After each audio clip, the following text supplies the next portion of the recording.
All this week, ABC News is examining how to improve healthcare in America. And the emphasis is on highlighting systems that improve care and bring down costs. So tonight, we want to introduce you to a doctor who feels that too many doctors take too many different approaches to basic medical problems. If we standardize care, he says, we can prevent illness and save money. And he's proving it. Here's ABC's Bill Weir.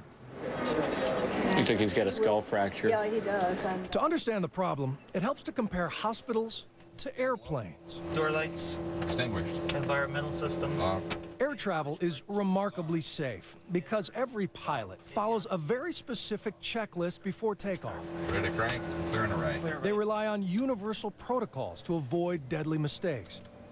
Not so at most hospitals, where each doctor is the center of his own little universe, and most make decisions based on personal experience. It's so complex that if you don't put them in the right environment, just like that pilot in that cockpit, they will screw it up. Dr. Brent James is a Harvard-trained surgeon and statistician. A zeal for healthcare reform and a love of numbers drew him here, the Intermountain Healthcare System in Utah, a place known for its huge database of patient records. It turns out that physicians misestimate the truth about 20 to 50%.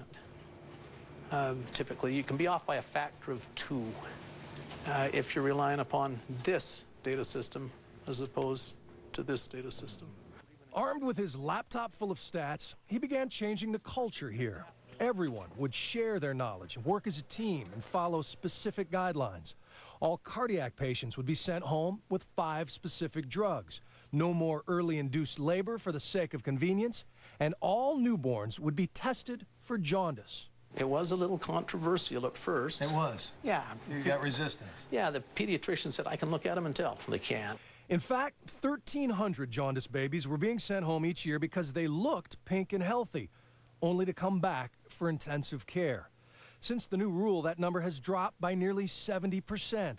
The cardiac drugs have saved 450 lives a year, and fewer early induced deliveries mean shorter labor, stronger babies, and healthier moms. Babies generally are healthier the longer they're inside. Their lungs have a better chance to develop.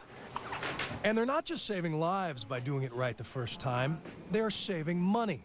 Dr. James says that the new rules have lowered costs by $15 million a year, proving that as quality goes up, costs go down. Our goal is to make it easy to do it right. I want him to be home, happy, healthy, entertaining his parents, keeping him up at night, right, for the right reasons. Bill Weir, ABC News, Salt Lake City, Utah.